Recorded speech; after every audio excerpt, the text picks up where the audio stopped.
and yet we have to keep powering forward, my friends. And only now do we reach another news purge. This for July 22nd, posted up yesterday. Future Pixels, we called it. And we took that from the lyrics of our opening song, Rhinestone Eyes, from Gorillaz and their latest, greatest record, Plastic Beach. And we're going to go over, this is admittedly a much shorter news purge than we have at other times. I think I tried to post some of the updates to other stories that we've already gone over, police state updates, biowars, EnviroHealth, Econo Crash, Obamasiah, all the subheadings you love to hate to love.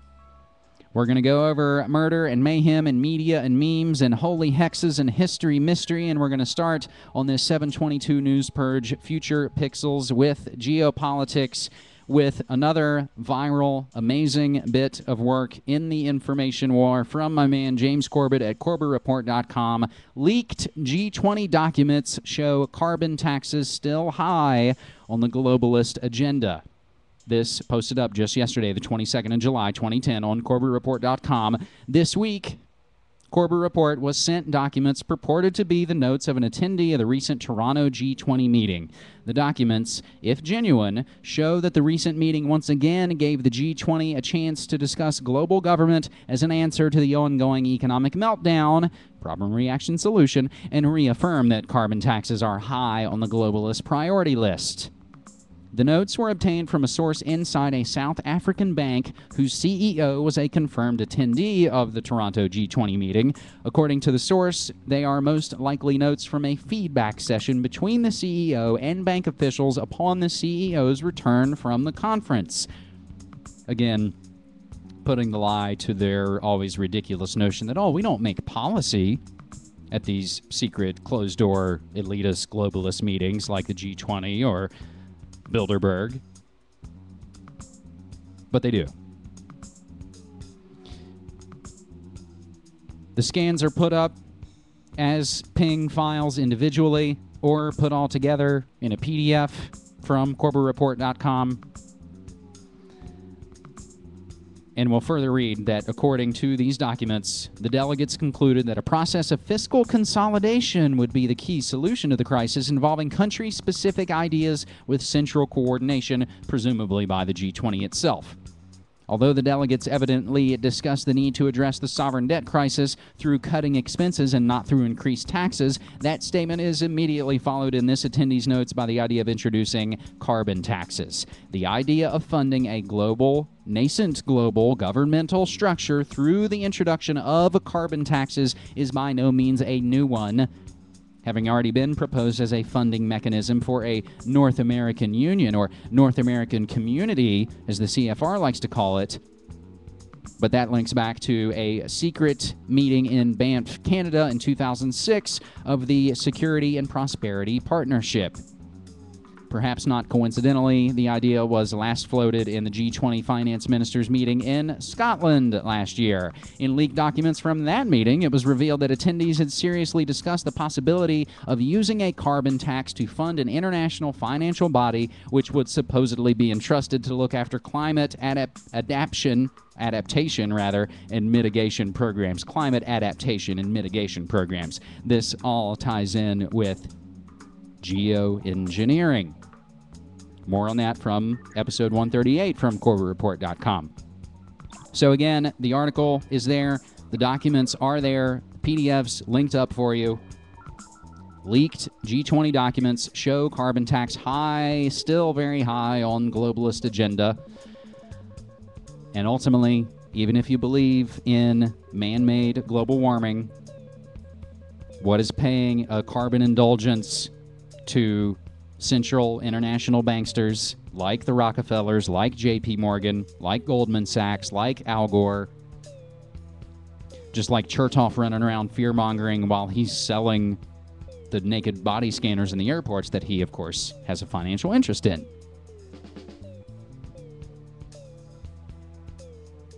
And ultimately, there are massive environmental crises going on, quite obviously. But again, when you look at the documents from the Club of Rome on the first global revolution, they decided that making mankind the enemy would fit the bill, again, to force this agenda. Let's tie this in with the latest article, and I again assume our clip this week from Russia Today and Webster Tarpley.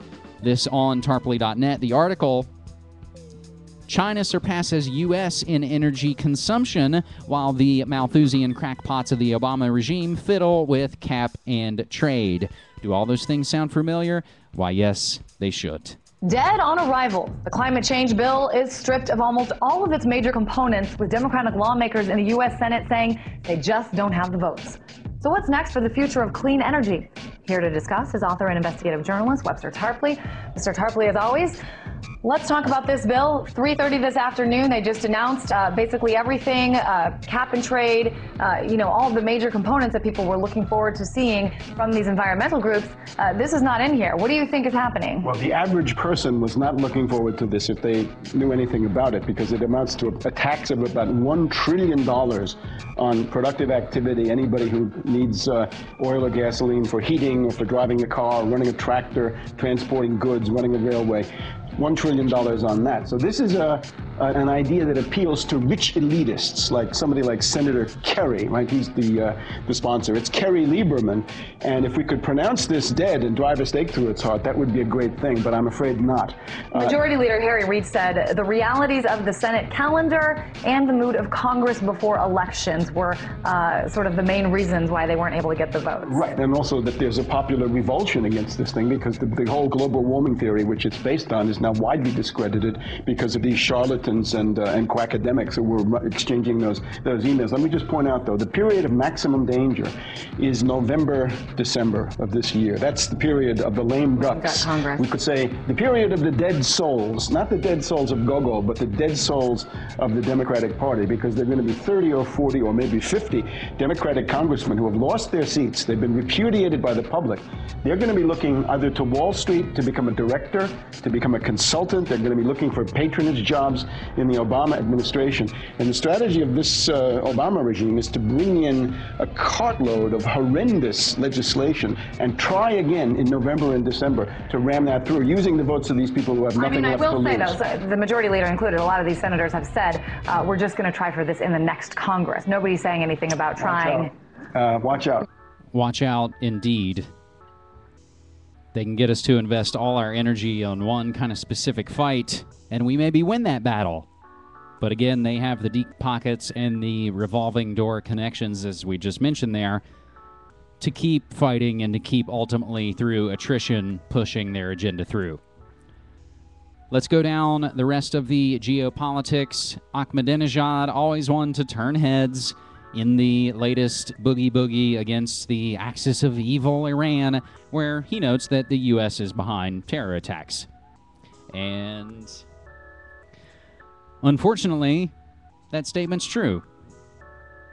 But when crazy 9/11 conspiracy theories and talk of false flag terror comes from folks like Ahmadinejad, folks again are more apt to slough it all off and say it's all ridiculous. A quick update on the Amiri story that we covered last week. CIA says it moved Iranian scientist and a second informant to the U.S. over safety concerns. That's from the Washington Post, and again, this gets into kidnapping of a supposed scientist, supposedly by the CIA, to supposedly get some information, and it's a big, convoluted movie of the week yet to happen. Then again, you always see the ugly fingerprints of the intelligence networks.